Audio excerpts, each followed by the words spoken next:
Hello बच्चों, once again welcome back to A Square Academy. तुमको एक बात और बोलता हूँ, कोई भी काम छोटा या बड़ा, इंसान की कामयाबी इसी चीज़ में है कि वो हर वो काम को उतने ही मन से करे जितना बेस्ट एफर्ट से वो क्या कर सकता है, कर सकता है। बोलो ना, हाय ना। एक मैं छोटी सी कहानी तुमको सुनाता हूँ पढ़ाने से पहले कि क्यों मैं ऐसा बोलता हूँ। एक आदमी जिसको कार चलाने का बहुत शौक था, तो कौन सा कार उसके मन में होगा? डिफेंडर होगा। उसके मन में नहीं पता तो उसका मन में ऑडी चलाने का होगा। बोलो हाय ना। हमेशा से उसकी ख्वाहिश होगी काश में ऑडी चलाता है। क्या गलत कह रहा हूँ? अब वो किसी सेठ के पास काम को गया। अगर वो काबिलियत होती तो शौक ने चला लिया लेता, खरीद लिया होता। अगर शौक है तो कहने कि उसके पास नहीं है तभी शौक है। बोलो हाय ना। और जो चीज़ मिल जाए वो शौक तो रहती नहीं है, बाद में वो आदत, हैबिट बन जाती है। तो किसी सेठ के पास वो काम करने के लिए गया, सेठ ने उसको स्विफ्ट पकड़ा दी। है ना, मारुति की कोई कार पकड़ा दी। उसका सपना क्या था? ऑडी चलाना। सेठ ने उसको क्या पकड़ा दी? अब बिना मन के चलाएगा कि नहीं चलाएगा?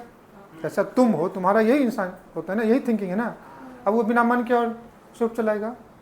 पीछे बैठा जो उसका सेठ होगा वो सोचेगा कि ये जब स्विफ्ट अच्छे से नहीं चला पा रहा है तो ऑडी क्या चलाएगा। कि भी मानसिकता सही है कि चलाना मेरे को ऑडी थी, दे दिया स्विफ्ट, बिना मन के चलाएगा। कभी हो सकता है सिग्नल क्रॉस कर दे, कभी हो सकता है ब्रेकर पे स्पीड कम ना करे। उसके पीछे बैठा सेठ को क्या लगेगा कि इससे स्विफ्ट नहीं अच्छे से चल पा रही है तो ऑडी क्या चलाएगा। क्या वो कभी देगा अपना ऑडी चलाने के लिए? तो मोरल ऑफ द स्टोरी क्या थी कि जिस वक्त जो काम आपको करना है, अगर उस काम को आप अच्छे से करते हो तो आपका जो शौक है या जो आपका ड्रीम है एक दिन जरूर आपका पूरा होगा। इसलिए मैं कहता हूँ कि जब भी जो दिन आप जिस लेक्चर को पढ़ें आप उतने ही मन से पढ़ें। समझ में आ रहा है? इसलिए कभी भी किसी भी चीज़ को इतना लाइटली नहीं ले कि लेक्चर देख लिया, नोट्स नहीं बनाया, क्वेश्चन कर लिया, ऐसे नहीं किया। हमेशा आप एक्टिव हो करके रहें। हाँ है ना। चाहे आप नीचे बैठे हो, चाहे चेयर पे बैठे हो, या बेंच पे बैठे हो, या सोफा पे बैठे हो, तीनों केस में, हर केस में आपका कॉन्सेंट्रेशन उतने ही पीक पे होना चाहिए। है ना बेटा? अब ऐसा नहीं कि आप सोफा मिलाते हो, मतलब आराम से रेल के बैठे हैं, कंफर्ट जोन में चले गए, कॉन्सेंट्रेशन नहीं है। याद रखना, कभी भी तुम अगर अपने कंफर्ट जोन में जाते हो तो सिर्फ और सिर्फ कुछ नहीं होता है, तुम अपनी कामयाबी से दूर जाते हो। कभी भी आप खुद को कंफर्ट जोन में अगर रखते हो तो आप अपनी सक्सेस से दूर होते हो, किसी का कुछ नहीं जाता। क्या मैं सही कह रहा हूँ? तो अगर मैं सही कहता हूँ तो फिर मैं टीचर हूँ तो मेरी बात सुना करो। आइए नए जोश और एनर्जी के साथ हम लोग स्टार्ट करते हैं नेक्स्ट पीरियोडिक प्रॉपर्टी, जिसका नाम क्या था? इलेक्ट्रॉन गेन इंथैल्पी या इलेक्ट्रॉन एफिनिटी। अगर मैं कल की क्लास से कंपेरिजन करूं तो कल की क्लास में हमने क्या पढ़ा था? Ionization energy. कि क्या हो रहा था? गैसियस आइसोलेटेड एटम से हम इलेक्ट्रॉन को बाहर निकाल रहे थे। क्या कर रहे थे? गैसियस आइसोलेटेड एटम से इलेक्ट्रॉन को क्या कर रहे थे? बाहर निकाल रहे थे। आज जस्ट उसका अपोजिट प्रोसेस होगा कि किसी भी आइसोलेटेड गैसियस एटम में इलेक्ट्रॉन को क्या करेंगे? ऐड करेंगे। उसी को बोलते हैं ना इलेक्ट्रॉन एफिनिटी। अगर एफिनिटी मतलब क्या होता है? Loving, liking. तो अगर किसी एटम में इलेक्ट्रॉन की एफिनिटी होगी तो इलेक्ट्रॉन को क्या करेगा? अपने पास लेगा। तो ये जस्ट रिवर्स क्या होगा? आयोनाइजेशन एनर्जी का। फिर देखेंगे इलेक्ट्रॉन एफिनिटी क्या है, और इसी को दूसरा नाम से बोलते हैं इलेक्ट्रॉन गेन इंथैल्पी। मतलब इस प्रोसेस में जो एनर्जी का चेंज होगा उसी को क्या बोलते हैं? इंथैल्पी। उससे पहले एक दो क्वेश्चन है जो हम लोग आयोनाइजेशन एनर्जी पे देखते हैं, इससे कॉन्सेप्ट को क्या रिकॉल कर सकते हैं। विच of the following statement is incorrect? आपको क्या चूज करना है? Incorrect statement. 4 स्टेटमेंट दिए होंगे, 4 ऑप्शन है, जिसमें से 3 सही होंगे और एक क्या होगा? गलत होगा। आपको इसमें से क्या करना है? जो रॉन्ग स्टेटमेंट है उसको पॉइंट आउट करना है। एक बार पढ़ के देखो क्या कह रहा है। सबसे लास्ट स्टेटमेंट ही मैं पढ़ता हूं। कह रहा है removal of electron from orbitals bringing lower N value is easier than from the orbital having higher N value. कह रहा है किसी ऑर्बिटल से अगर आप इलेक्ट्रॉन निकालते हो तो जिसकी एन की वैल्यू क्या होगी? कम होगी। यही है ना बेटा? Lower value of N. तो एन की अगर लोअर वैल्यू होगा तो न्यूक्लियस के ज्यादा करीब होगा, easier than orbital having higher value of N. पक्की बात? तो जो ऑर्बिटल न्यूक्लियस के ज्यादा करीब होगा उससे इलेक्ट्रॉन निकालने में ज्यादा एनर्जी लगेगी, तो उसमें ज्यादा डिफिकल्टी होगी कि आसानी होगी? डिफिकल्टी होगी। और बायोलॉजिकली यही ऑप्शन गलत निकल गया। बोलो ना हाय ना। तो अगर किसी एटम में जिसका एन कम होगा उससे इलेक्ट्रॉन निकालने में आपको ज्यादा एनर्जी लगेगी, मतलब you have to face more difficulty. लेकिन स्टेटमेंट जस्ट इसका उल्टा कह रहा है कह रहा है जिसका एन लोअर होगा वो क्या होगा, इजियर होगा। होगा कैसा, नहीं। तो ऑप्शन ये क्या हो गया, इनकरेक्ट, इसलिए ये करेक्ट ऑप्शन होगा। देखो गलत होके भी सही है, क्यों, क्योंकि इसमें आपको गलत ऑप्शन ही चूज करना था। बाकी के 3 भी पढ़ देता हूं, क्या कह रहा है, कह रहा है end of the valence electron is marked by big jump in ionization enthalpy. अगर किसी एटम में सबसे आखिरी इलेक्ट्रॉन को निकालोगे, यही है ना, end of the valence electron, अगर वैलेंशियल आखिरी इलेक्ट्रॉन को निकालोगे तो हायर जंप होगा, बिल्कुल होगा, नहीं तो समझ लो, जैसे समझो सोडियम में एटॉमिक नंबर कितना है बेटा, 11। देखो कल हमने पूरे 1 घंटे में लेक्चर कंप्लीट किया, लेकिन वो कॉन्सेप्ट इंप्लीमेंट क्वेश्चन में करना है, तो क्वेश्चन करोगे तो पूरा 1 आवर का लेक्चर आपसे रिकॉल होगा। इसका कॉन्फ़िगरेशन क्या हो जाएगा, नियॉन 10 3s1, और दूसरा क्या है मैग्नीशियम 12, क्या हो जाएगा नियॉन 10 3s2। अब सोच ले, इससे बेटा 1 इलेक्ट्रॉन अगर मैं बाहर निकाल देता हूं, that means first ionization energy, तो अगर फर्स्ट आयनाइजेशन एनर्जी के बाद ये कॉन्फ़िगरेशन क्या हो जाएगा, सोडियम में वैलेंशियल इलेक्ट्रॉन कितने थे, 1, और 1 इलेक्ट्रॉन निकालने के बाद इनर्ट गैस हो गया, तब इनर्ट गैस से निकालोगे तो ज्यादा एनर्जी लगेगा, तो 1 के बाद ही जो दूसरा एनर्जी आयनाइजेशन एनर्जी होगा बहुत ज्यादा का डिफरेंस होगा, बोलो है ना। मैग्नीशियम में कितने वैलेंशियल इलेक्ट्रॉन है, 2, बोलो। तो पहले अगर 1 निकालते हो IE1, तो ये क्या हो जाएगा नियॉन 10 3s1। अब जो इससे 1 निकालोगे तो ये क्या होगा I2, I1 और I2 में I2 ज्यादा होगा, लेकिन बहुत ज्यादा चेंज होगा क्या, नहीं, क्योंकि अभी भी इलेक्ट्रॉन कहां से निकल रहा है, 3rd, बोलो है ना। लेकिन जब ये निकाल दोगे तो कॉन्फ़िगरेशन क्या हो जाएगा, नियॉन 10। अब ये कौन सा पीरियड हो गया, सेकेंड पीरियड। अब जो तीसरा आई होगा वो बहुत ज्यादा होगा ना, तो देखो वैलेंस इलेक्ट्रॉन कितना है, 2, तो 2 के बाद जितने वैलेंस इलेक्ट्रॉन होते हैं उतने आयनाइजेशन एनर्जी के बाद अगर आप नेक्स्ट निकालते हो तो वहाँ पे पीरियड का चेंज होगा और large difference in ionization energy, बोलो हाँ ना। तो ये ऑप्शन सही है कि नहीं है। नेक्स्ट कह रहा है greatest increase in ionization enthalpy is experienced by removal of electron from the core of noble gas configuration. कह रहा है ज्यादा आयनाइजेशन एनर्जी में जंप किसकी वजह से हो रहा है, क्योंकि पीरियड चेंज होगा, तो कौन सा कॉन्फिगरेशन आएगा, नोबल गैस कॉन्फिगरेशन। ये उसी को दूसरे स्टेटमेंट में कह रहा है। और पहला स्टेटमेंट कह रहा है ionization enthalpy increases from each successive electron, जैसे जैसे सक्सेसिव इलेक्ट्रॉन बढ़ेगा आयनाइजेशन एनर्जी बढ़ेगा ना, पक्की बात। तो ये भी ऑप्शन सही है। तो ऑप्शन 1, 2 एंड 3 करेक्ट है। अपने को क्या करना था, इनकरेक्ट स्टेटमेंट। क्या समझ में आया, पक्की बात। नेक्स्ट क्वेश्चन क्या कह रहा है देख, कह रहा the first ionization energy is smaller for the atom with electronic configuration. इस 4 ऑप्शन में से किसकी फर्स्ट आयनाइजेशन एनर्जी क्या होगी, कम। तो फर्स्ट आयनाइजेशन एनर्जी कम उसी की होगी ना जो 1 इलेक्ट्रॉन निकालने के बाद स्टेबल हो जाए, बोलो है ना। और 1 इलेक्ट्रॉन निकालने के बाद उसका कॉन्फिगरेशन क्या होना चाहिए, स्टेबल, मतलब आइदर हाफ फील्ड होना चाहिए या आइदर क्या होना चाहिए, फुल फील्ड होना चाहिए। अब तुम इससे एक देखो, ये इनर्ट गैस हो गया NH2NP6 फुल फील्ड है, तो फुल फील्ड में से 1 इलेक्ट्रॉन निकालोगे तो बहुत ज्यादा एनर्जी लगेगा। क्या मैं गलत कह रहा हूँ क्या, नहीं। ये कौन सा कॉन्फिगरेशन है, NH2NP4, 4 में कितने, P में कितने इलेक्ट्रॉन है, 4। अब इससे 1 इलेक्ट्रॉन निकालोगे तो ये NP3 हाफ फील्ड हो जाएगा। तो 1 इलेक्ट्रॉन निकालने के बाद ये स्टेबल हो रहा है ना, तो इसकी दिली ख्वाहिश होगी कि 1 इलेक्ट्रॉन निकाल ले कोई मेरे से। यहाँ पे देख लो, ये NP5 है, अभी भी पार्शियली फील्ड, 1 इलेक्ट्रॉन निकाल दोगे तो NP क्या हो जाएगा, 4, अभी भी पार्शियली फील्ड, कोई ज़्यादा फर्क नहीं पड़ेगा। इस केस में ऑलरेडी क्या है, हाफ फील्ड, स्टेबल कॉन्फिगरेशन है, बोलो भाई ना। तो ये भी फुल फील्ड है, ये भी हाफ फील्ड है, तो ये अपनी स्टेबिलिटी को बनाए रखेगा। इससे निकालोगे तो अनस्टेबल होगा, इसका तो आयनाइजेशन एनर्जी बहुत ज़्यादा होगा। अब इन दोनों में कंपेयर कर ले, ये 1 इलेक्ट्रॉन निकालने के बाद भी अनस्टेबल है और ये 1 इलेक्ट्रॉन निकालने के बाद क्या हो रहा है, स्टेबल। ठीक है बेटा आज निकाल ले, बोलो है ना। तो कौन सा ऑप्शन होगा, क्या मेरी बात समझ में आ रही है, अरे हाँ या ना। क्या ऐसी कोई बात जो मैं तुम्हें नहीं समझा पा रहा हूँ, सब समझ ले रहे हो तुम, बहुत अच्छी बात। अच्छे टीचर से पढ़ने का यही फायदा होता है। Which of the following order are correct for the ionization energy. 4 order तुमको दिए हुए हैं इंक्रीज इन आयनाइजेशन एनर्जी का, पूछा इस चारों में से कौन कौन से ऑर्डर सही लिखे हुए हैं, कौन कौन से ऑर्डर सही लिखे हुए हैं। ठीक है रोशन, बीच में मैं साइड हो जाता हूं ताकि तुमको लिखने में दिक्कत नहीं हो। Which of the following order are correct, इसमें से चारों ऑप्शन में 4 ऑर्डर दिए हुए हैं इसमें से 3 ऑर्डर कोई सही होंगे और एक क्या होगा, इनकरेक्ट होगा, या हो सकता है चारों के चारों करेक्ट हो सकते हैं। जो जो करेक्ट है उसको आप देखना है। पहला देख लो कौन कौन सा है, पहला एलिमेंट कौन कौन सा है कैल्शियम है, स्ट्रोंशियम है, बेरियम है। एलिमेंट देख करके तुमको कम से कम ग्रुप और पीरियड तो पता चलना चाहिए। ये सब सेम पीरियड के एलिमेंट है या सेम ग्रुप के हैं, कहना सेम ग्रुप के हैं। कौन सा ग्रुप है, अल्कलाइन अर्थ मेटल, ग्रुप 2, बेटा मांगे कार स्कूटर बाप राजी, यही था ना। कैल्शियम, स्ट्रोंशियम, बेरियम, बेटा अगर ऊपर से नीचे अगर फिसल गए गलती से तो टॉप टू बॉटम मूव कर गए, साइज बढ़ेगा, आयोनाइजेशन एनर्जी कम होगा, तो यहाँ पे आयोनाइजेशन एनर्जी क्या होगा, डिक्रीजेस।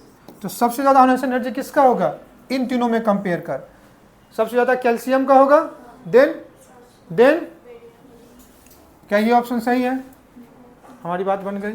दूसरा कह रहा है S-2 S एंड S+2, बोलो भाई ना, एक ही एटम का, ये एनायन है, ये क्या है cation.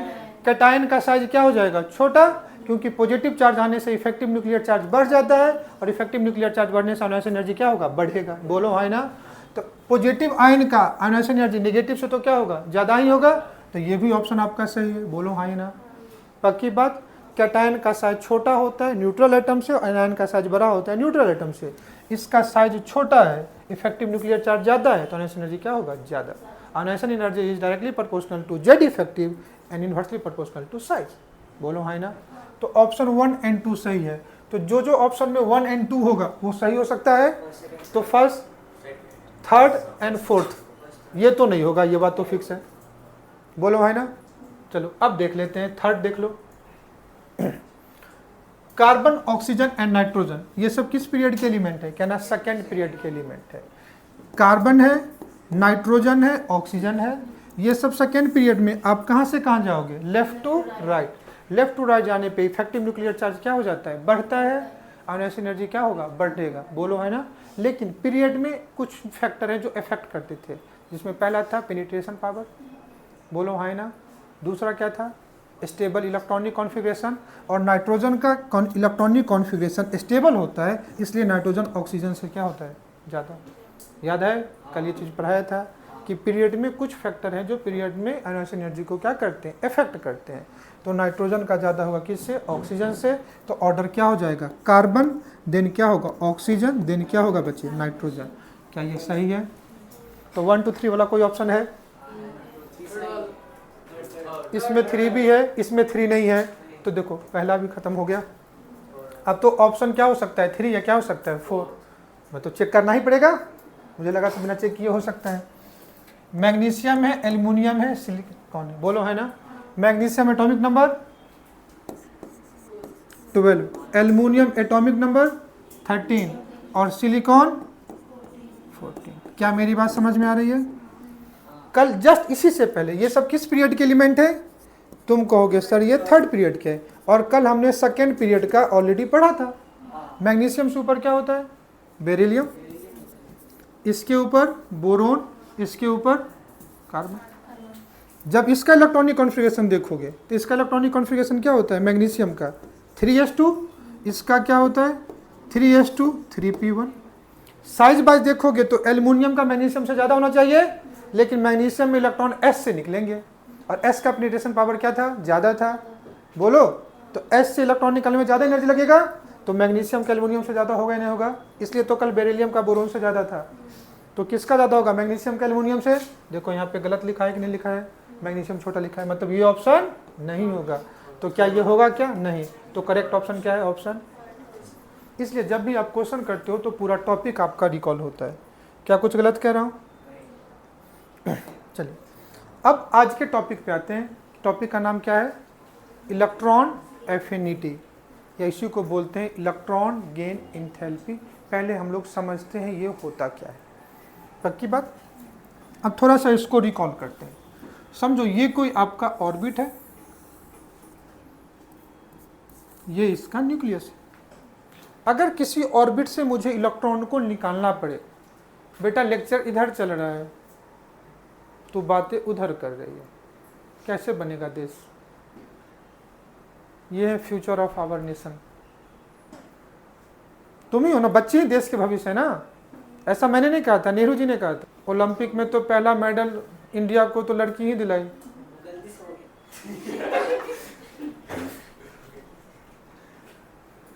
First person of our nation, उसी को क्या बोलते हैं, प्रेसिडेंट, वो भी एक महिला ही है। प्रेसिडेंट, राष्ट्रपति क्या होता है, देश का प्रथम नागरिक होता है ना, वो भी एक लड़की है। तो वो एक पहले भ्रम था, मिथ था कि लड़कियां हमेशा पीछे रहती हैं। अब हमेशा उठा करके देख तो लड़कियां हर कुछ में आगे चली गई। हाँ है ना, अभी क्लास में देख लेना। चलो, लेकिन इसका मतलब ये नहीं है कि अगर वो नहीं, तुम भी कर सकते हो, डिपेंड करता है कौन ज़्यादा अच्छे से करते हैं। हाँ, वो लोग बात करे थे इसलिए हमने बोला। चलो बैक टू टॉपिक आते हैं। हम किसकी बात कर रहे हैं, इलेक्ट्रॉन एफिनिटी। कल हमने किसकी बात की थी, आयोनाइजेशन एनर्जी। आयोनाइजेशन एनर्जी क्या था कि किसी भी ऑर्बिट, किसी भी एटम के ऑर्बिट से हम इलेक्ट्रॉन को क्या कर रहे थे, बाहर निकाल रहे थे। किसी भी एटम के ऑर्बिट से इलेक्ट्रॉन को कहाँ निकाल रहे थे, बाहर ले जा रहे थे। इसका मतलब क्या था कि किसी भी ऑर्बिट नंबर से इलेक्ट्रॉन को हम इन्फिनिटी ले जा रहे थे। क्या ये कह सकते हो ना बेटा, समझो, ये फर्स्ट ऑर्बिट है, ये तुम्हारा सेकेंड ऑर्बिट है। हमेशा इलेक्ट्रॉन निकालना होगा तो किस ऑर्बिट में करेंगे, आउटर मोस्ट ऑर्बिट। तो ऐड भी होगा तो आउटर मोस्ट ऑर्बिट में होगा, बोलो हाँ या ना। तो मान लो फॉर एग्जांपल अगर ये लिथियम ही है, atomic number 3, electronic configuration 1s2 2s1, तो इसमें 2 इलेक्ट्रॉन कहाँ होगा, फर्स्ट ऑर्बिट में, 1 इलेक्ट्रॉन कहाँ होगा, सेकेंड ऑर्बिट में, बोलो भाई ना। और इस इलेक्ट्रॉन को हम कहाँ ले जा रहे थे, n इजिकल टू इन्फिनिटी। अरे बाहर मतलब दूर चला गया ना, तो इन्फिनिटी मतलब बहुत दूर, बोलो है ना। और कल के लेक्चर में हमने कहा था चूंकि ये इलेक्ट्रॉन n2 से तुम कहाँ ले जा रहे हो, n इन्फिनिटी, तो ये तुम्हारा क्या हो गया, बोलो लोअर ऑर्बिट, और ये तुम्हारा क्या हुआ, और पूरा एटॉमिक स्ट्रक्चर में हमने यही देखा था कि अगर electron lower to higher orbit जाएगा तो एनर्जी क्या होगा, अरे लोअर टू हायर जा रहा है ना, तो इस ऑर्बिट की एनर्जी ये E1 है और इसकी एनर्जी यहाँ पे E2 है, दोनों स्टेट पे। तो E1 और E2 में कौन ज्यादा होगा, E2 की एनर्जी E1 से ज्यादा होगी, बोलो है ना। ये बात तो तुम आराम से बोल सकते हो, E1 की एनर्जी कम होगी और E2 की एनर्जी क्या होगी, ज्यादा होगी।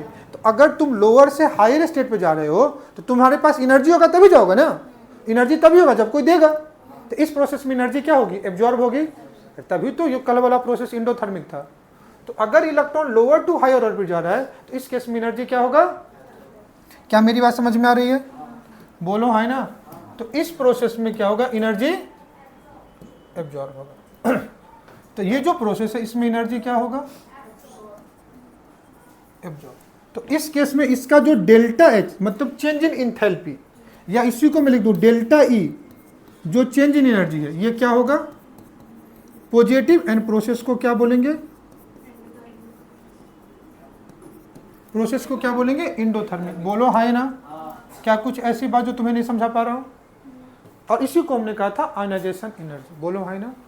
लेकिन आज जो टॉपिक है इसका नाम है इलेक्ट्रॉन एफिनिटी, ये जस्ट इसका रिवर्स होगा। अब कोई इलेक्ट्रॉन जो कहीं बाहर है उसको हम लोग किसी एटम में ऐड करेंगे, तो इलेक्ट्रॉन निकालेंगे भी तो कहां से निकलेगा, आउटर मोस्ट ऑर्बिट से, और जब ऐड भी करेंगे तो कहां होगा, आउटर मोस्ट ऑर्बिट, बोलो ना हाय ना। जब इलेक्ट्रॉन निकालेंगे भी तो कहां नहीं जाएगा, आउटर मोस्ट ऑर्बिट में, और जब ऐड भी करेंगे तो कहां, आउटर मोस्ट ऑर्बिट। मतलब कोई भी एक इलेक्ट्रॉन जो कहीं बाहर है उसको हम लोग क्या करेंगे, एटम में ऐड करने की कोशिश करेंगे, बोलो ना हाय ना। तो होगा क्या, ध्यान से देख, दूसरा केस में तुम कोई भी आइसोलेटेड, दोनों केस में एटम आइसोलेटेड ही होना चाहिए, गैसियस ही होना चाहिए, और कोई एक इलेक्ट्रॉन यहाँ पे है। अब इस इलेक्ट्रॉन को मुझे कहाँ लाना है, बोलो हाय ना। तो जो इलेक्ट्रॉन एटम का नहीं था तो उसके लिए इन्फिनिटी पे हो गया, तो इस केस में ये इलेक्ट्रॉन n की वैल्यू क्या हो जाएगी, और ये n की वैल्यू किसी ना किसी ऑर्बिट में होगा, तो इसको n2 ले लेता हूं, तो इसको क्या लेता हूं, n1। तो n1 ऑर्बिट का पार्ट होगा और n2 उसके लिए क्या होगा, इन्फिनिटी होगा। अब कहाँ पे एनर्जी ज्यादा होगा, इन्फिनिटी पे या ऑर्बिट में, इन्फिनिटी। अरे देखना, अगर यहाँ पे हायर ऑर्बिट था तो वहाँ भी हायर ऑर्बिट ही होगा ना। तो अभी भी ये क्या है, ये तुम्हारा क्या होगा, लोअर ऑर्बिट, ये तुम्हारा क्या होगा, हायर ऑर्बिट। जब भी कोई electron higher to lower orbit में आएगा तो उस केस में एनर्जी क्या होगा, रिलीज या एब्जॉर्ब, एनर्जी अरे हायर था, लोअर आएगा तो एनर्जी क्या करेगा, रिलीज करेगा। अरे ये पेन यहाँ पे है, यहाँ पे इसकी एनर्जी ज़्यादा है, अब छोड़ दो तो एनर्जी यहाँ आ गई, तो जो एनर्जी mgh थी वो खत्म हो गई ना। तो अगर कोई इलेक्ट्रॉन हायर ऑर्बिट से लोअर ऑर्बिट में आ रहा है तो हायर ऑर्बिट में एनर्जी क्या होगी, ज़्यादा होगी, बोलो है ना। तो एनर्जी कहाँ पे ज़्यादा होगी, तो यहाँ पे जो एनर्जी है E2 है और यहाँ जो एनर्जी है ये क्या है, E1। तो E1 और E2 कंपेयर करो, तो E1 और E2 में क्या ज़्यादा होगा, E2 ज़्यादा होगा। तो इस केस में इलेक्ट्रॉन कहाँ आ रहा है, higher orbit to lower orbit, तो इस प्रोसेस में एनर्जी क्या होगा, रिलीज। तो जब भी इलेक्ट्रॉन हायर टू लोअर आएगा तो इस केस में जो एनर्जी है, इस केस में एनर्जी क्या होगी, रिलीज होगी, बोलो हाँ ना। तो समझने वाली बात क्या हो गई कि अगर कोई आइसोलेटेड गैसियस एटम है उसमें अगर तुम एक इलेक्ट्रॉन ऐड करोगे तो समझो ये कोई एक एलिमेंट है E, उस पर तुमने क्या किया, एक इलेक्ट्रॉन ऐड किया, तो करस्पॉन्डिंग क्या बनेगा, कैटायन या एनायन। एक इलेक्ट्रॉन ऐड किया तो क्या आ जाएगा, एनायन बनेगा ना, बोलो ना है ना। तो एक इलेक्ट्रॉन किया तो क्या बनेगा, एनायन बनेगा। तो इस प्रोसेस में भी तो एनर्जी चेंज होगा क्योंकि एक इलेक्ट्रॉन ऐड कर रहे हो, हाँ या ना। मान लो एक इलेक्ट्रॉन तुम ऐड कर रहे हो, इसका मतलब क्या हुआ कि इस एटम को इस इलेक्ट्रॉन की एफिनिटी है तभी तो ये ले रहा है। तो ये जो इलेक्ट्रॉन ले रहा है that is called as electron affinity. लेकिन इस प्रोसेस में जो एनर्जी का चेंज होगा that energy is called, energy change is called as enthalpy. इसको क्या बोलेंगे, इलेक्ट्रॉन गेन इंथैल्पी।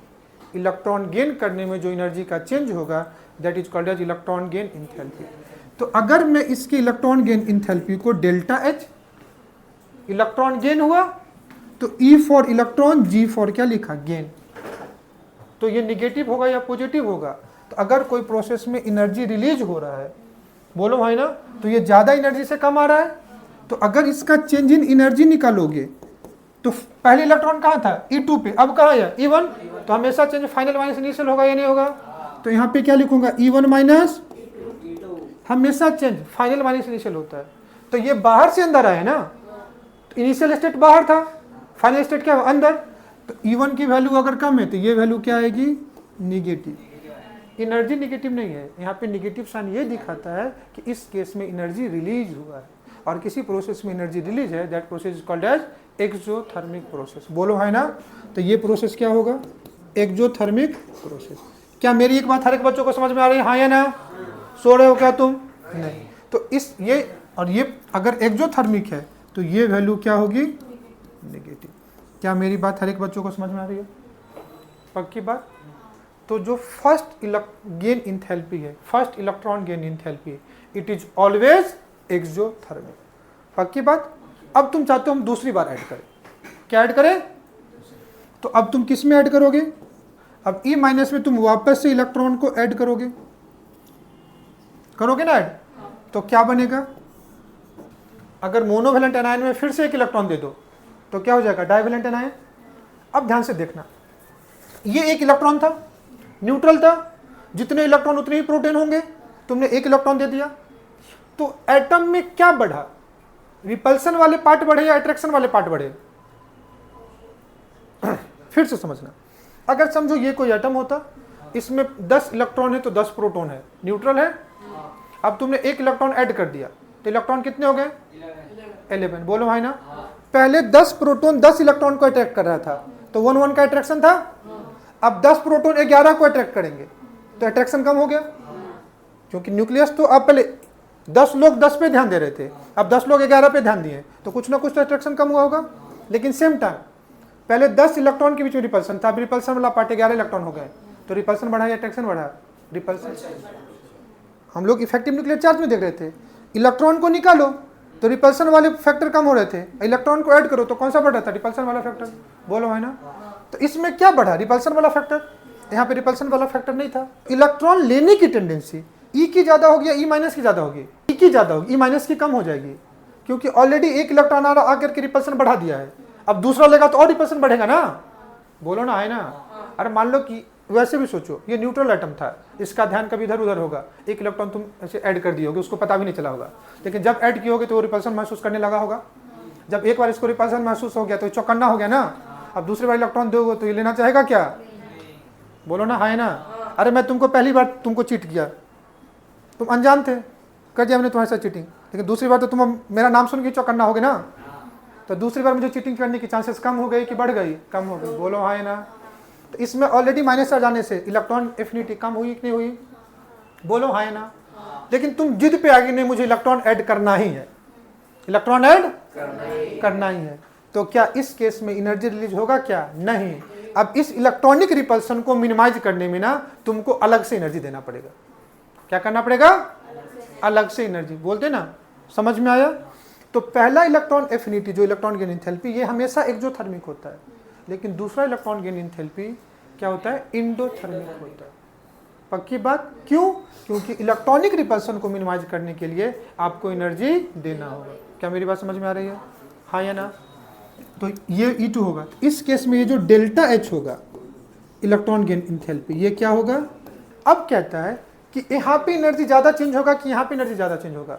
तो सेकेंड स्टेप में एनर्जी का चेंज ज़्यादा होगा। अगर मान लो कि यहाँ पे 10 जूल एनर्जी रिलीज हो रही थी, तो आपको यहाँ पे 15 जूल एनर्जी 10 से ज़्यादा ही देना पड़ेगा इलेक्ट्रॉनिक रिपल्सन को मिनिमाइज करने के लिए। तो अगर मैं इस रिएक्शन को ऐड कर दूँ, ये माइनस तो कैंसिल हो जाएगा। क्या हो जाएगा? ई। इन दोनों को मिलकर के जो एंथैल्पी चेंज होगा, ये ओवरऑल प्रोसेस भी कैसा हो जाएगा? पॉजिटिव। मतलब तो समझने वाली बात क्या है कि कभी भी इलेक्ट्रॉन एफिनिटी से अगर मोनोवैलेंट एनायन बनते हैं तो हमेशा क्या होगा? एक्सोथर्मिक। लेकिन एक से ज़्यादा अगर निगेटिव चार्ज आता है तो कहीं ना कहीं सेकेंड आयनाइज एनर्जी आएगा, sorry second electron affinity, third electron affinity, तो वो प्रोसेस क्या हो जाएगा? एंडोथर्मिक।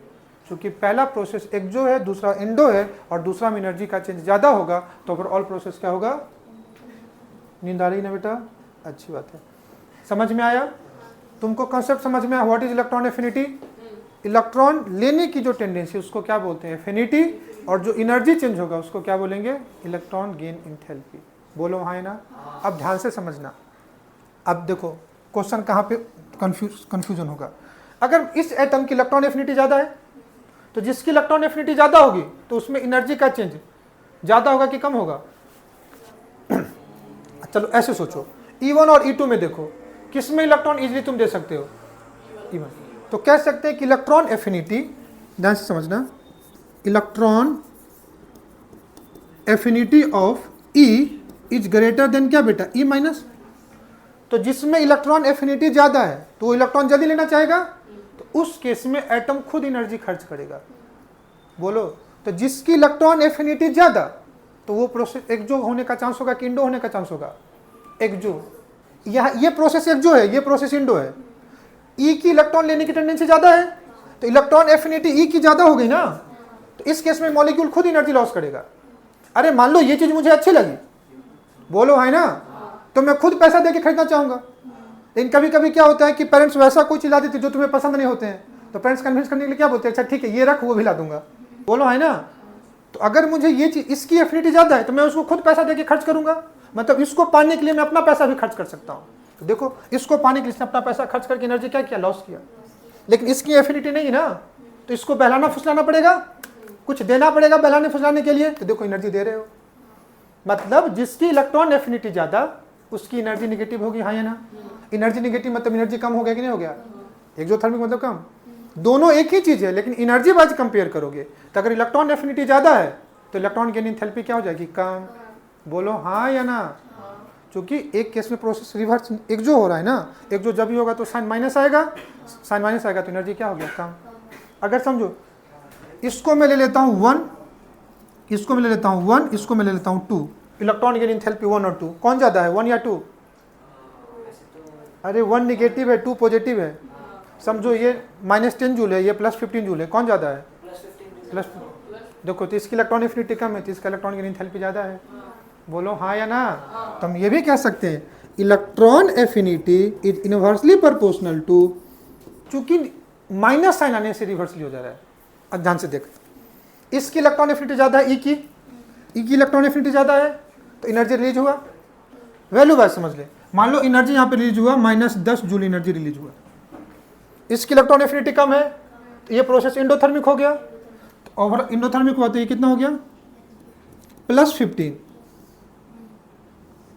सॉरी जूल ले लो, दोनों जगह जूल ले लो। क्या मैं सही कह रहा हूँ? पक्की बात? तो दोनों जगह कौन सी वैल्यू ग्रेटर है, -10 या +15? इलेक्ट्रॉन गेन इंथैल्पी ज़्यादा हो गया तो देखो इलेक्ट्रॉन एफिनिटी कम है। अगर ऐसे मैग्नीट्यूड बार देखो तो दोनों ज़्यादा है, जिसकी इलेक्ट्रॉन एफिनिटी ज़्यादा होगी, बोलो है ना, तो उस केस में एनर्जी रिलीज होगा तो एनर्जी माइनस में चला गया, इसलिए कम हुआ। यहीं पे बच्चे कंफ्यूज हो जाते हैं, मैं तुमको इसलिए समझा दिया। पक्की बात। तो किसी भी आइसोलेटेड गैसियस एटम में किसी बाहर के एक इलेक्ट्रॉन ऐड करके उसको एनायन बनाने में जो एनर्जी का चेंज होगा उसी को इलेक्ट्रॉन गेन इंथैल्पी बोलते हैं, एंड उस प्रोसेस को इलेक्ट्रॉन एफिनिटी बोलते हैं। क्या मेरी बात समझ में आई? पक्की बात। यही था जो मैं समझा, बाकी डिफिनेशन कुछ भी देख ले यही होगा। अब समझो किसकी इलेक्ट्रॉन एफिनिटी ज़्यादा होगी, किसी छोटे एटम की या किसी बड़े एटम की?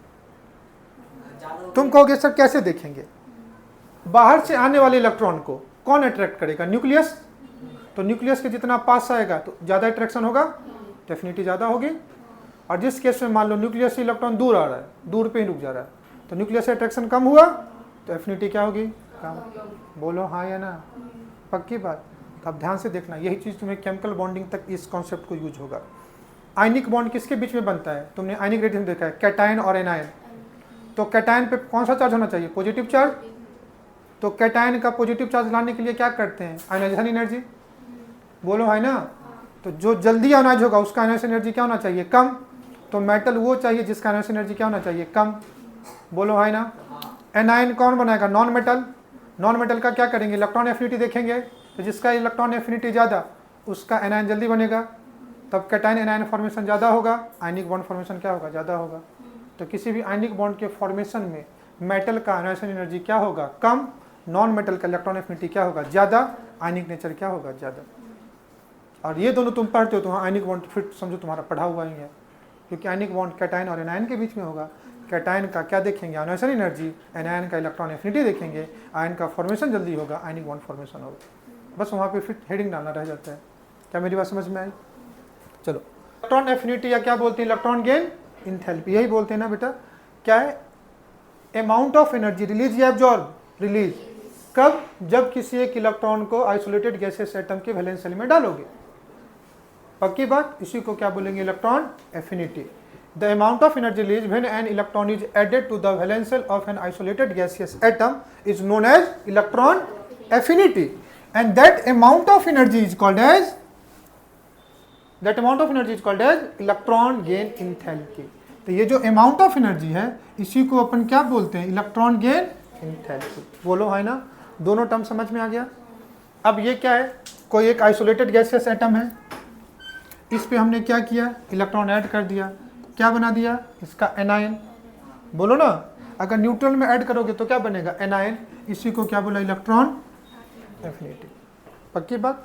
फिर देखो सेकेंड लाइन क्या कह रहा है? Generally first electron addition is an isolated gaseous atom is an exothermic process. अब जो भी तुम्हें समझाऊं वही तुमको लिखा हुआ है, जो तुमको नोट्स में लिखना है। ये बात बिल्कुल सही है, लेकिन यहाँ पे एक स्टार पॉइंट है कि अगर कोई एटम ऑलरेडी स्टेबल कॉन्फ़िगरेशन में है, अगर कोई एटम ऑलरेडी स्टेबल कॉन्फ़िगरेशन है, मतलब उसके ऑक्टेट कंप्लीट है, तो उसमें जगह है क्या? लेकिन तो भी तुम चाहोगे कि एक इलेक्ट्रॉन ऐड ही कर दे। एक एग्जांपल से समझ लेते हैं। Helium atomic number 2, electronic configuration 1s2। First orbit में 2 इलेक्ट्रॉन्स होते हैं, 2 ऑर्बिट इलेक्ट्रॉन कंप्लीट है। अब कोई बच्चा चाहे कि नहीं मुझे एक इलेक्ट्रॉन को हीलियम में घुसेड़ना ही है, ऐड ही करना है, तो क्या बनेगा? He- बनेगा ना। तो इलेक्ट्रॉनिक ये इफेक्टिव इलेक्ट्रॉन कितने हो गए? 2 पहले थे, एक ऐड कर दिया तो 3 हुए। इलेक्ट्रॉनिक कॉन्फ़िगरेशन क्या हुआ?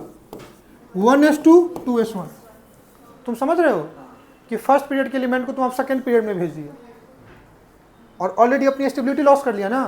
तो इस केस में ये प्रोसेस हमेशा एक्सो ना होकर के इंडो होगा, क्योंकि तुम इसकी स्टेबिलिटी को ही छेड़छाड़ कर रहे हो।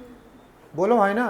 तो अगर कोई इलेक्ट्रॉनिक कॉन्फ़िगरेशन पहले से स्टेबल है तो वो स्टेबल डीस्टेबल होना चाहेगा क्या? नहीं। तो उस केस में अगर आप तो भी इलेक्ट्रॉन एफिनिटी देखते हो तो उस केस में वो प्रोसेस एक्सो ना होकर के क्या हो जाएगा? इंडो। तो यही स्टार पॉइंट भी है, एक्सेप्ट स्टेबल इलेक्ट्रॉनिक कॉन्फ़िगरेशन, जो मेनली आपको किस में दिखेगा? इनर्ट गैस वगैरह में दिखेगा, हीलियम, नियन, आर्गन सब। पक्की बात समझ में आया? यही लिखा भी हुआ है ये पॉइंट। तो अगर किसी पहली बार अगर इलेक्ट्रॉन एफिनिटी आप न्यूट्रल एटम का एनायन में करोगे तो जनरली ये हमेशा एक्सोथर्मिक होगा, लेकिन अगर स्टेबल कॉन्फ़िगरेशन है तो फिर एक्सो ना होकर के एंडो हो जाएगा। अगर आप पॉलीवैलेंट एनायन की बात करोगे तो उस केस में तो हमेशा एंडो ही होगा। First electron gain enthalpy is generally exothermic, rest all is endothermic and overall process is always endothermic. क्या मेरी बात समझ में आया? फिर कह रहा है second electron addition in an isolated gaseous atom is always endothermic. Second हमेशा क्या होगा? ऑलवेज एंडोथर्मिक प्रोसेस होगा। क्यों? क्योंकि इंटर इलेक्ट्रॉनिक रिपल्सन क्या होगा? ज़्यादा होगा। पक्की बात। लेकिन फर्स्ट एंड सेकेंड दोनों को ऐड कर दो तो overall electron gain enthalpy positive या निगेटिव? पॉजिटिव। ओवरऑल प्रोसेस भी क्या होगा? एंडोथर्मिक होगा, क्योंकि some extra amount of energy is required to minimize electronic repulsion. बोलो है ना। अब ये एग्जाम्पल से देख लो। एक एग्जाम्पल ऑक्सीजन का लिया हुआ है, तुमने एक इलेक्ट्रॉन इसमें क्या किया? ऐड किया, O माइनस बना, और इस केस में जो इसका इलेक्ट्रॉन गेन एंथैल्पी था माइनस से मतलब कैसा हो गया? एक्सो। वैल्यू देखना, माइनस वैल्यू कितनी होती है? ये 141। ये वैल्यू याद नहीं करना, एक रेफरेंस के लिए मैंने एग्जाम्पल लिया है। अब O माइनस में तुम ऐड करोगे तो ये क्या हो जाएगा? मोनोवैलेंट एनायन है, किस में जाएगा? डाइवैलेंट। तो ये पहला क्या था? ये इलेक्ट्रॉन एफिनिटी 1 था और ये इलेक्ट्रॉन एफिनिटी क्या है? 2। तो जब डाइवैलेंट बनेगा तो इस केस में ये प्रोसेस कैसा हो जाएगा? इंडो। और मैग्नीट्यूड वाइज देखना, यहाँ पे वैल्यू कितना है? प्लस 744। दोनों को ऐड कर दो, ओवरऑल वैल्यू भी क्या है? पॉजिटिव। मतलब ओवरऑल वैल्यू भी क्या हो जाएगा? एंडोथर्मिक प्रोसेस होगा। बोलो हाँ ही ना, यही लिखा हुआ है। The formation of polyvalent negative anion like O minus, मतलब 2 से ज़्यादा कितना भी हो जाए, O minus 2, N minus 3 minus 4, ये सारे के सारे क्या हो जाएंगे? एक्सोथर्मिक। क्या मेरी एक इंडोथर्मिक क्या होंगे बेटा? ये इंडोथर्मिक। क्या मेरी बात समझ में आ रही है बेटा? हाँ है ना। तुम्हें समझ में इलेक्ट्रॉन एफिनिटी क्या है, इलेक्ट्रॉन गेन एंथैल्पी क्या है? कोई दिक्कत है कि कौन कौन सा फैक्टर है जो इलेक्ट्रॉन एफिनिटी को क्या कर सकता है? अफेक्ट कर सकता है। Factor affecting electron affinity. सबसे पहले एटॉमिक साइज। अब तुम खुद से सोचो, अगर साइज कम है तो इलेक्ट्रॉन एफिनिटी ज़्यादा होगी? नहीं, मुझे लगा ठीक डेंगू से हो गया, ये तो माइंड काम कर रहा है इसलिए चेक कर रहा था। लोग बोलते ना हेलो हेलो माइक टेस्टिंग, तो वही मैं तुम्हारे से रिस्पॉन्ड इंटरेक्ट होकर के देखना चाह रहा था। अब इस केस में कोई एक इलेक्ट्रॉन को बिटिया तू यहाँ पे डाल रही है, बोलो हाँ ना, और इस इलेक्ट्रॉन को बेटा जी आप यहाँ पे डाल रहे हो। यहाँ पे इलेक्ट्रॉन फर्स्ट ऑर्बिट में जा रहा है, यहाँ पे इलेक्ट्रॉन सेकंड ऑर्बिट में जा रहा है। इस इलेक्ट्रॉन को वेलकम कौन करेगा? इलेक्ट्रॉन करेगा क्या? नहीं। कौन करेगा? न्यूक्लियस ही करेगा। तो न्यूक्लियस से जितनी ज़्यादा नज़दीकी होगी अट्रैक्शन ज़्यादा होगा, इलेक्ट्रॉन एफिनिटी ज़्यादा होगा। ये एटम का साइज छोटा है, इस एटम का साइज बड़ा है, तो किसका इलेक्ट्रॉन एफिनिटी ज़्यादा होगा? छोटे वाले का। अब सही माइंड काम कर रहा है ना, क्योंकि जितना छोटा होगा अपकमिंग इलेक्ट्रॉन का न्यूक्लियस से डिस्टेंस कम होगा तो अट्रैक्शन ज़्यादा होगा, एफिनिटी ज़्यादा होगा। बोलो हाँ ना। तो इलेक्ट्रॉन एफिनिटी एटॉमिक साइज के डायरेक्टली प्रोपोर्शनल या इनवर्सली प्रोपोर्शनल? इनवर्सली। साइज छोटा मतलब electron affinity is inversely proportional to atomic size. बोलो हाँ ना। ये सब चीज़ तो अंडरस्टैंडिंग का, याद करने करोगे तो भी तुमको समझ में आ जाएगा। दूसरा है, और एटॉमिक साइज डोमिनेटिंग फैक्टर कहाँ होगा? ग्रुप में या पीरियड में? कहना ग्रुप में। कहाँ होता है ये डोमिनेटिंग फैक्टर? ग्रुप। पीरियड में डोमिनेटिंग फैक्टर क्या होता है? Z effective. तो Z effective, effective nuclear charge, ये कहाँ लगेगा? अगर ध्यान से देखना, इफेक्टिव न्यूक्लियर चार्ज बढ़ेगा तो साइज क्या होगा? बढ़ेगा या कम होगा? Nuclear charge, effective nuclear charge, जिसको जेड इफेक्टिव बोलते हैं। अगर इफेक्टिव न्यूक्लियर चार्ज बढ़ेगा तो साइज छोटा होगा या ज़्यादा होगा? बढ़ेगा। हाँ, न्यूक्लियर चार्ज बढ़ेगा मतलब न्यूक्लियस को अट्रैक्ट करने की क्षमता बढ़ रही है, तो इलेक्ट्रॉन को ज़्यादा अट्रैक्ट करेगा, इलेक्ट्रॉन ज़्यादा करीब आएगा, साइज कॉन्ट्रैक्ट होगा, साइज छोटा होगा। साइज छोटा होगा तो इलेक्ट्रॉन एफिनिटी क्या होगा? ज़्यादा होगा। बोलो है ना। देखो यही है, electron affinity is directly proportional to Z effective. और जेड इफेक्टिव क्या होता है? पॉजिटिव चार्ज आने से इफेक्टिव न्यूक्लियर चार्ज बढ़ता है और निगेटिव चार्ज आने से इफेक्टिव न्यूक्लियर चार्ज क्या होता है? कम होता है। तो Z effective is directly proportional to, ऊपर में क्या आ जाएगा? Positive charge, proportional to positive charge, inversely proportional to क्या बेटा? Negative charge. क्या मेरी बात समझ में आ रही है? तो देखो स्टार्टिंग के पीरियोडिक प्रॉपर्टी में हमने टाइम दिया तो बाद वाला कितना आराम से खत्म हो रहा है। नेक्स्ट है stability of completely field and half filled orbital. कभी भी अगर ट्रेंड से चलते हैं, अगर तुम लेफ्ट टू राइट आओ, इफेक्टिव न्यूक्लियर चार्ज बढ़ रहा है, साइज छोटा होगा, इलेक्ट्रॉनिक एफिनिटी ज़्यादा होना चाहिए, लेकिन इलेक्ट्रॉनिक स्टेबल इलेक्ट्रॉनिक कॉन्फ़िगरेशन का भी तो कुछ रोल होगा। यही कह रहा है stability of completely field and half filled orbital. क्या कह रहे हैं, ध्यान से देखना, कह रहा electron affinity of an element having full field and half field electronic configuration is very less, और क्या होगा, 0 होगा। और उस कंडीशन में तुमको अगर इलेक्ट्रॉन ऐड कराओगे तो वो एक्सो ना होकर के एंडो हो जाएगा। For this element electron gain enthalpy will be क्या बेटा, पॉजिटिव। ये चीज़ तो हम लोग ऑलरेडी पहले ही डिस्कस कर चुके हैं ना, कि अगर ऑलरेडी स्टेबल कॉन्फ़िगरेशन है, आप उसमें इलेक्ट्रॉन ऐड करोगे तो एनर्जी रिलीज ना होकर के क्या होगा, एब्जॉर्ब होगा, क्योंकि आप फोर्सफुली उसको करवा रहे हो। क्या मेरी बात समझ में आ रही है? अब ध्यान, NH2 और कोई एक एलिमेंट है NS1, एलिमेंट देख लो। NH2 मतलब ये ग्रुप 1 के हो गए, और सॉरी ये ग्रुप 2 के हो गए, और ये ग्रुप 1 के। अगर आप एलिमेंट देखोगे तो एलिमेंट क्या हो जाएगा, यहाँ पे जैसे बेरिलियम हो गया, यहाँ पे लिथियम हो गया, लिथियम के नीचे क्या हो जाएगा, सोडियम, यहाँ पे क्या होगा, मैग्नीशियम। अगर तुम बेरिलियम की ही बात कर लो तो इसका इलेक्ट्रॉनिक कॉन्फ़िगरेशन 2s2, और इसका इलेक्ट्रॉनिक कॉन्फ़िगरेशन, बोलो भाई ना। अब अगर आप इसमें एक इलेक्ट्रॉन ऐड करते हो तो वो इलेक्ट्रॉन कहाँ जाएगा, 2p में, और इसमें एक इलेक्ट्रॉन ऐड करते हो तो 2s स्टेबल हो जाएगा, क्योंकि एक इलेक्ट्रॉन है तो हाफ फील्ड है, 2 इलेक्ट्रॉन है तो क्या है, फुल फील्ड है। तो ये इलेक्ट्रॉन एफिनिटी इसकी ज़्यादा होगी या कम होगी, ज़्यादा होगी। इसकी क्या होगी, कम, क्योंकि ऑलरेडी स्टेबल है, इसका अधिक इलेक्ट्रॉन पी में जा रहा है। साइज वाइज देखोगे तो बेरिलियम और लिथियम में बेरिलियम का साइज छोटा है, इसका इफेक्टिव न्यूक्लियर चार्ज ज़्यादा है, लेकिन इलेक्ट्रॉन एफिनिटी इसकी कम हो रही है। क्यों? क्योंकि इलेक्ट्रॉनिक स्टेबल इलेक्ट्रॉनिक कॉन्फ़िगरेशन। क्या मेरी बात समझ में आ रही है? यही कह रहा है कि इलेक्ट्रॉन एफिनिटी NS1 मतलब ग्रुप 1 का ज़्यादा होगा, किससे, ग्रुप 2 से। मतलब अल्कली मेटल का electron affinity alkaline earth metal से क्या होता है, ज़्यादा होता है। क्या मेरी बात समझ में आया? बोलो ना, हाँ या ना। सेकेंड है NP2 and NP3 configuration. NP2 किसका होता है, जैसे कार्बन ले लो 2s2 2p2, और नाइट्रोजन ले लो 2s2 2p3। अगर p में 3 इलेक्ट्रॉन है तो ये कॉन्फ़िगरेशन कौन सा है, तो अगर ये एक इलेक्ट्रॉन लेकर के कार्बन तो स्टेबल हो जाएगा, लेकिन नाइट्रोजन क्या हो जाएगा, अनस्टेबल हो जाएगा। साइज वाइज देखोगे तो नाइट्रोजन का साइज कार्बन से छोटा है, तो नाइट्रोजन की इलेक्ट्रॉन एफिनिटी ज़्यादा होनी चाहिए, लेकिन एक इलेक्ट्रॉन लेके बेटा ये अपनी स्टेबिलिटी को वर्क खो देगा। लेकिन कार्बन एक इलेक्ट्रॉन लेकर के क्या होगा, स्टेबल होगा। तो देखो यहाँ पे भी NH2 मतलब कार्बन का ज़्यादा होगा इलेक्ट्रॉन एफिनिटी से, नाइट्रोजन से। बोलो, तो कभी भी पीरियड में अगर आप मूव करते हो और अगर ये सब फंड आ जाता है स्टेबल इलेक्ट्रॉनिक कॉन्फ़िगरेशन, तो ये आयोनाइजेशन एनर्जी को भी इफेक्ट किया था और इलेक्ट्रॉन इफेक्ट, बस इसका इफेक्ट इतना डोमिनेटिंग नहीं होगा, हमेशा बाजू वाले आइटम से ही हो सकता है। किससे हो सकता है, बाजू वाले आइटम। क्या मेरी बात समझ में आ रही है? नेक्स्ट देखो क्या करें, अगर हम सेकेंड पीरियड एलिमेंट की बात कर लें, किसकी बात कर लें, सेकेंड पीरियड एलिमेंट। अब किसी पहले पीरियड में पहले मूव करते हैं। पीरियड में कहाँ से कहाँ मूव करोगे, हम मूव करते हैं लेफ्ट टू राइट। मूव करने पे क्या क्या हो सकता है, जेड इफेक्टिव इंक्रीज करेगा तो इलेक्ट्रॉन एफिनिटी इंक्रीज करेगा, ऑलरेडी हम लोग देखते हैं। अब एग्जांपल से देखते हैं, लिथियम से लेकर के कहाँ तक चले गए, नियन। अब इसमें से इलेक्ट्रॉनिक कॉन्फ़िगरेशन जो स्टेबल है उसको मैं मार्क करता हूँ।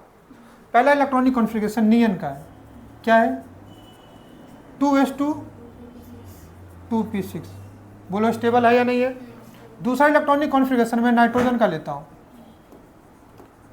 2s2 2p3। ये फुल फील्ड है, ये क्या है, हाफ फील्ड है, बोलो है ना। तीसरा इलेक्ट्रॉनिक कॉन्फ़िगरेशन में लेता हूँ बेरिलियम का, पक्की बात।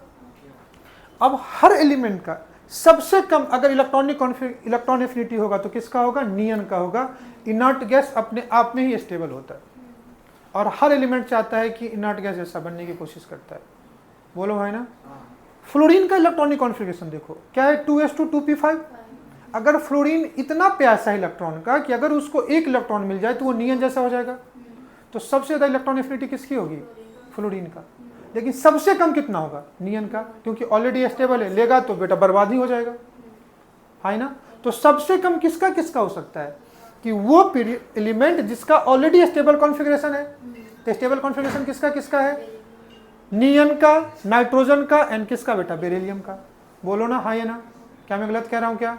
अब ध्यान से देख लो, सबसे ज्यादा एक्सेप्शनली किसका होगा, नियन का। तो देखो सबसे पहले यहां पे तुमको क्या लिखा हुआ है, नियन।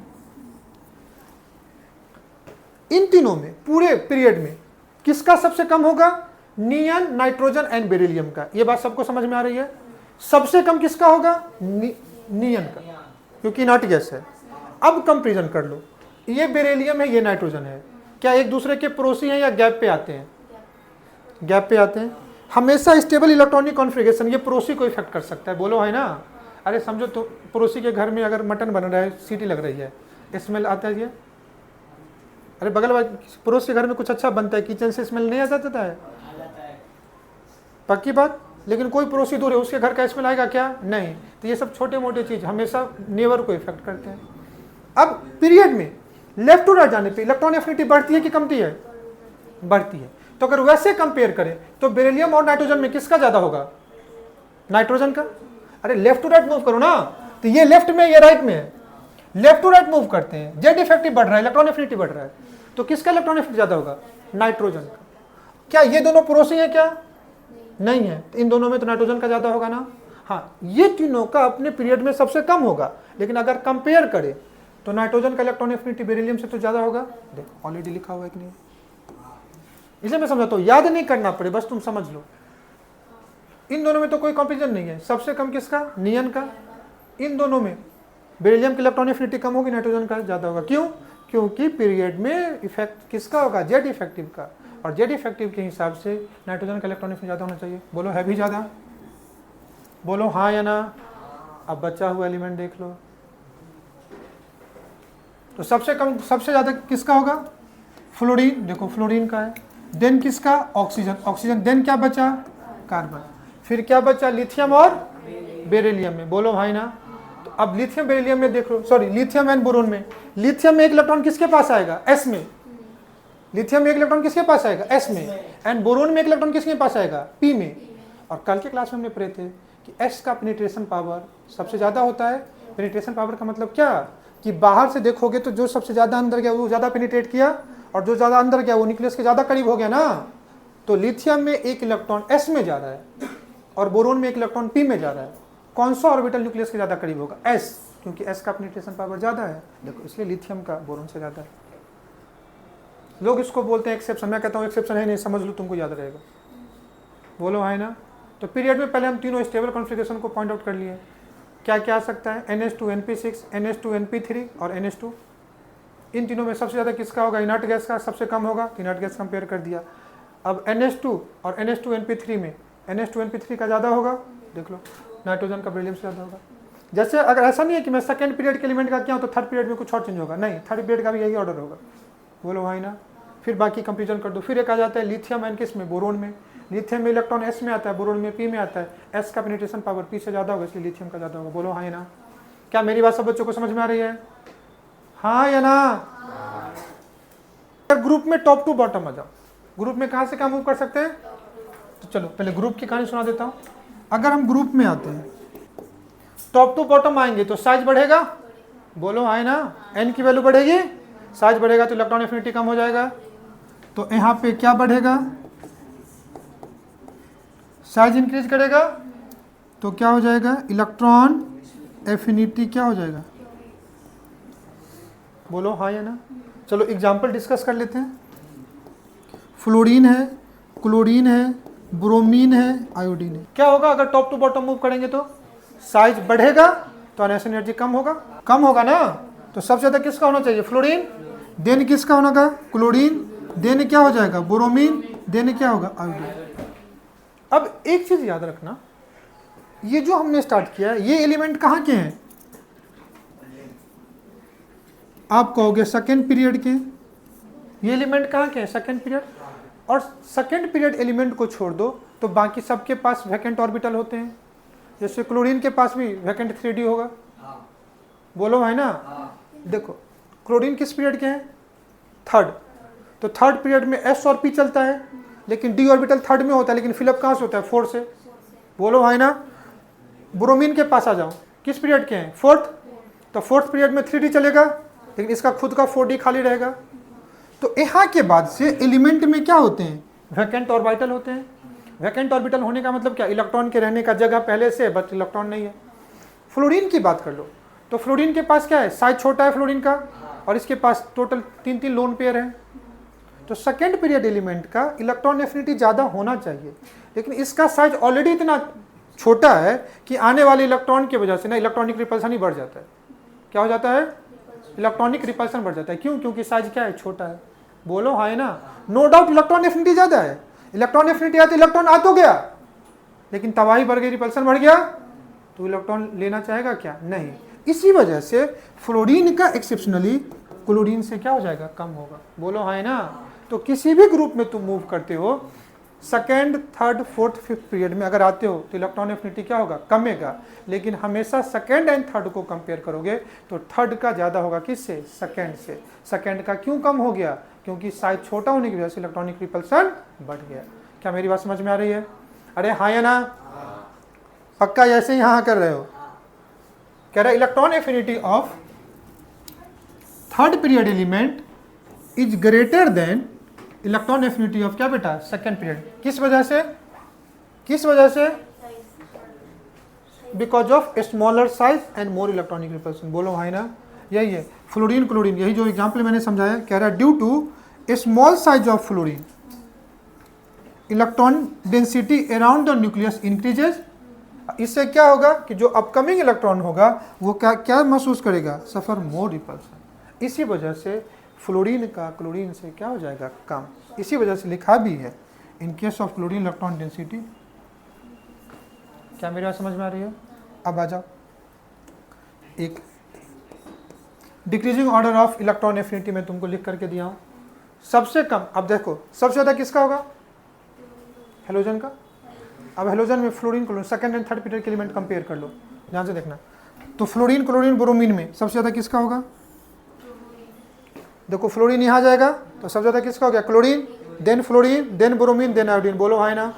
तो यहाँ तक तो तुम समझ गए। क्लोरीन देखो ये कौन सा है? Halogen family. ये कौन सा है? ऑक्सीजन। तो हेलोजन फैमिली का तो हमेशा ऑक्सीजन फैमिली से ज़्यादा ही होगा। अब हेलोजन फैमिली में सबसे ज़्यादा किसका होगा? Chlorine, then fluorine, then bromine, then iodine. फिर ऑक्सीजन फैमिली में सबसे ज़्यादा किसका होगा? सल्फर का, क्योंकि ऑक्सीजन सेकेंड पीरियड है और सल्फर क्या है? Third period. अरे बेटा फ्लोरीन के नीचे क्या जाएगा? क्लोरीन, देन क्या जाएगा? ब्रोमीन। यहाँ ऑक्सीजन के नीचे सल्फर, सेलेनियम। तो ये सेकेंड पीरियड है, ये थर्ड पीरियड है। तो थर्ड पीरियड का सेकेंड से ज़्यादा होगा, यही तो हमने पढ़ा ना। तो ये स्टार्टिंग वाला कौन हो गया? Halogen family. अब क्या होगा यहाँ से लेकर के? Oxygen and sulphur. तो ऑक्सीजन सल्फर में किसका ज़्यादा होगा? सल्फर का ज़्यादा होगा ना बेटा।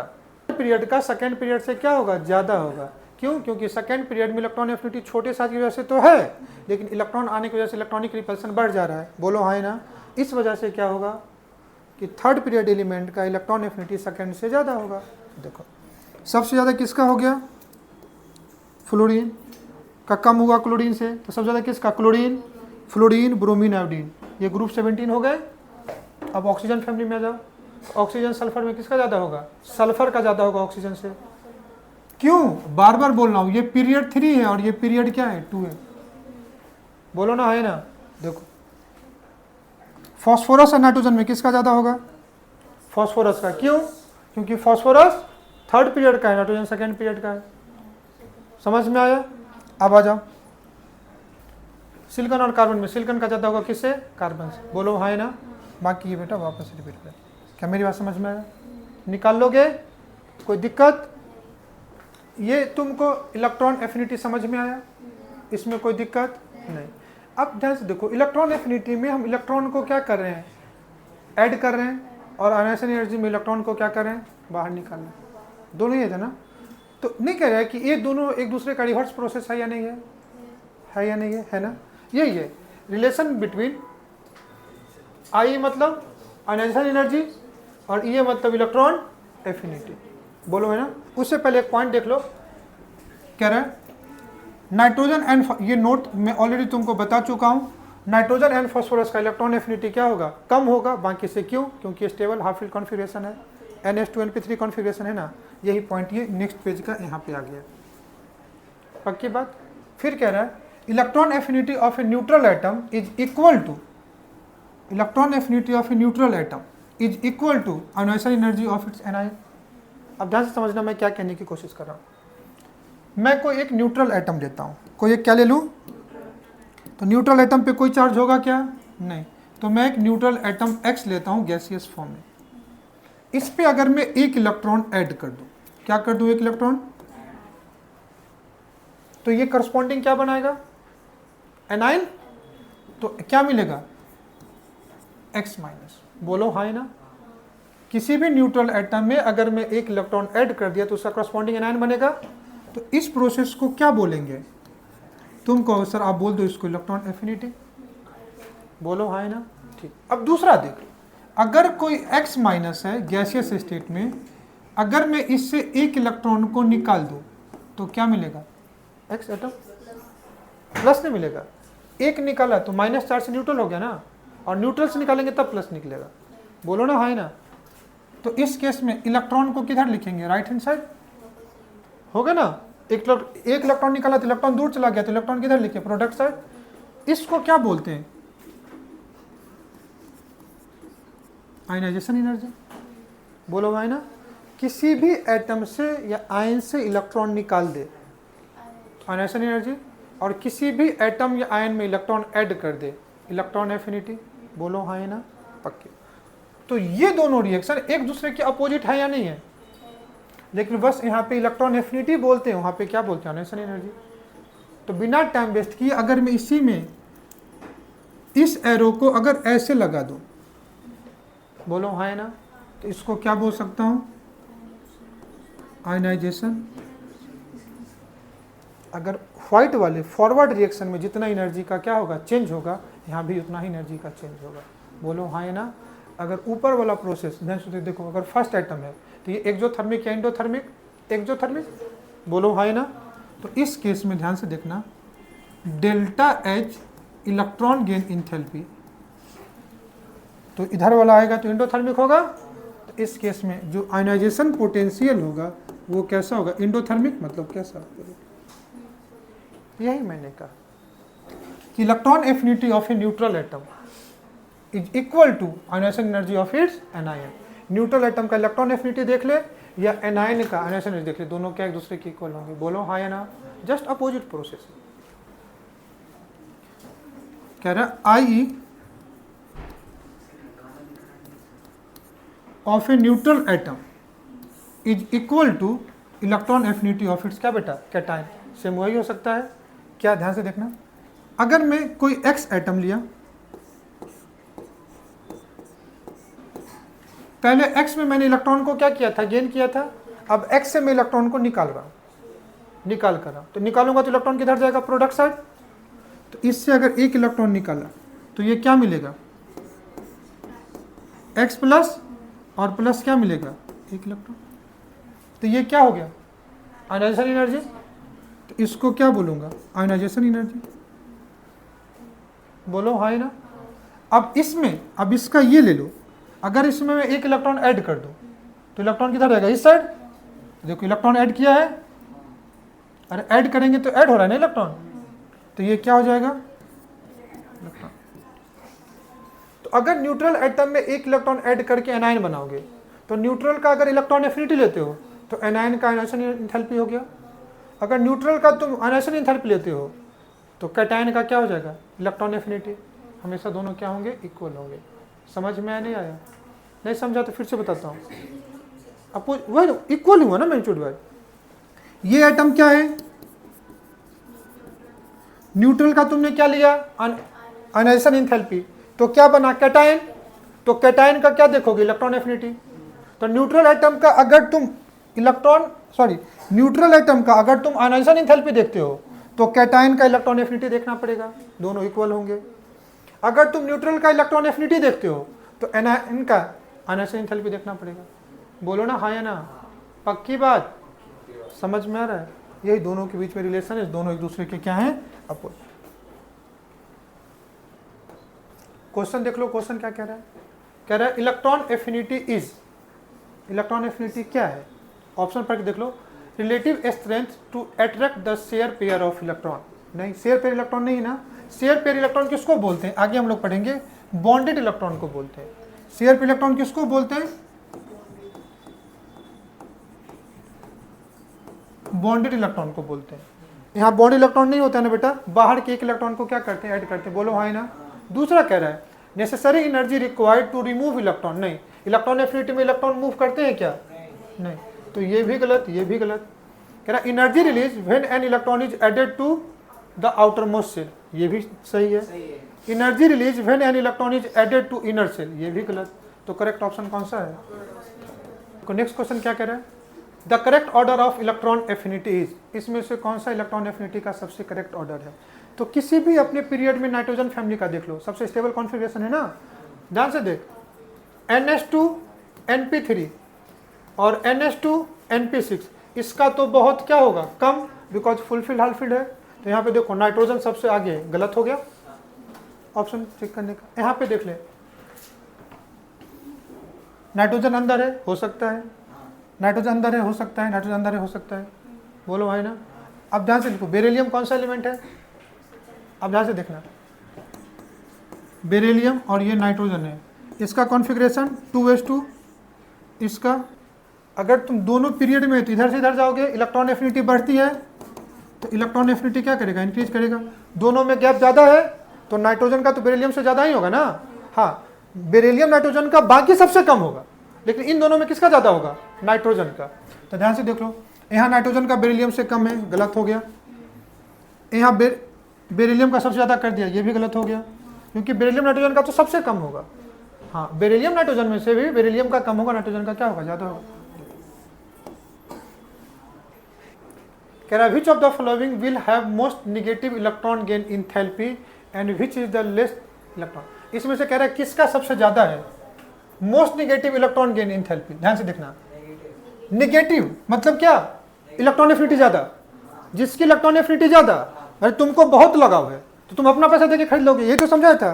तो जिसका इलेक्ट्रॉन गेन इंथैल्पी बहुत नेगेटिव, मतलब जितना ज़्यादा एक्सोथर्मिक होगा, इलेक्ट्रॉन एफिनिटी उतनी ज़्यादा होगी। इसका मतलब इलेक्ट्रॉन एफिनिटी क्या देखना है, ज़्यादा। And which is list negative, मतलब इलेक्ट्रॉन एफिनिटी क्या बेटा, कम, बोलो भाई ना। और एलिमेंट क्या क्या है, फ्लोरीन है, क्लोरीन है, सल्फर है, फास्फोरस।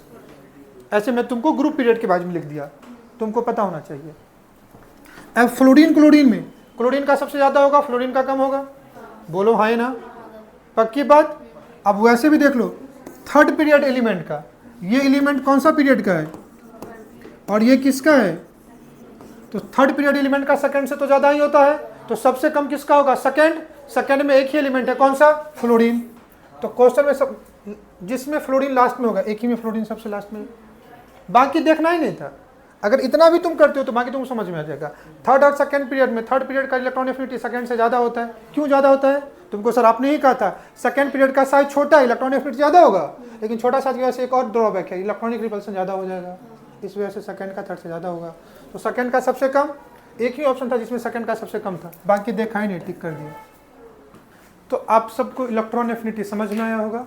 और इलेक्ट्रॉन एफिनिटी समझने के साथ साथ दो चीज़ें समझना बहुत महत्वपूर्ण है कि इसका वेरिएशन ग्रुप एंड पीरियड में कैसे होगा, और इसके साथ साथ एक और कंपेरिजन समझना है कि electron affinity and ionization potential का क्या एक दूसरे में डिफरेंस और सिमिलरिटी, मतलब दोनों में क्या समानताएं हैं और असमानताएं। फिर मैंने इसका यूज भी बता दिया कि इसका मेनली यूज केमिकल बॉन्डिंग में, आयनिक बॉन्ड फॉर्मेशन में होगा। कैटायन का आयोनाइजेशन एंथैल्पी देखते हैं और एनायन का इलेक्ट्रॉन एफिनिटी देखते हैं। जितना जल्दी कैटायन एनायन फॉर्मेशन होगा उतना जल्दी आयनिक कंपाउंड, उस कंपाउंड का आयनिक नेचर होगा, या उतना इजीली आयनिक बॉन्ड का फॉर्मेशन होगा। तो सिर्फ कोई भी कॉन्सेप्ट हम लोग इसलिए नहीं सीख रहे हैं कि हम लोग हर आने वाला चैप्टर का ताल्लुकात कॉन्सेप्ट हर प्रीवियस चैप्टर पे बार बार इसी चैप्टर को समझने के लिए हम क्वांटम नंबर बार बार यूज होता है, ऑर्बिट ऑर्बिटल बार बार बोर ऑर्बिट यूज होता है। आप समझो बिना एटॉमिक स्ट्रक्चर के पीरियोडिक टेबल पढ़ते तो समझ में आता क्या, बिल्कुल नहीं आता। अब बिना इसके केमिकल बॉन्डिंग पढ़ेंगे तो समझ में ही नहीं आएगा। तो जिसका पीरियोडिक टेबल अच्छा होगा उसी को केमिकल बॉन्डिंग बहुत आसान जाता है। डिफ़िकल्ट कुछ नहीं है, हर चीज़ तो मैं आपको समझाता हूँ। एक बार फिर से बोलूँगा, आपको वीडियो को जितनी बार पॉज लेना पड़े आप पॉज लीजिए, हर चीज़ समझ करके लिखिए। ऐसा नहीं है कि पॉज लिया स्क्रीन का हर चीज़ कॉपी में लिखो, आप समझ करके अपने सीक्वेंस में लिखो कि आप किस चीज़ को कैसे समझते हो। अगर चीज़ें रिपीट हो रही है तो आप वीडियो पॉज करो और देखो कि ये चीज़ इससे पहले क्या कह रहा था। सेम चीज़ रिपीट होती है ना तो बच्चे जनरली क्या करते हैं, उस चीज़ को स्किप कर जाते हैं। नहीं, आपको रुक करके सोचना है कि ये चीज़ें इससे पहले कहाँ आया था, वहाँ पे सर ने क्या बताने की कोशिश की थी। और जितना बार आप रिकॉल करोगे उतना बार चीज़ें आपका रिवाइज होगा, उतना बार चीज़ें रिकनेक्ट होगा। क्लियर है बेटा? और बार बार मैं बोलता हूँ कि रिवीजन बहुत ज़रूरी है। आप किसी की चीज़ों को जितना बार रिकॉल करेंगे आपका उतना ही अच्छा होगा। मैं बार बार बोलता हूँ, आप अगर मेरी बात मानते हो तो नोट्स ज़रूर बनाएं और उस नोट से आप जरूर उसको बार बार रिवीजन करें। कल के क्लास में आप इतना पढ़ के आइएगा। नेक्स्ट क्लास में हम लोग नेक्स्ट पीरियोडिक प्रॉपर्टी स्टार्ट करेंगे जिसका नाम क्या होगा, electronegativity. Thanks for today, bye bye.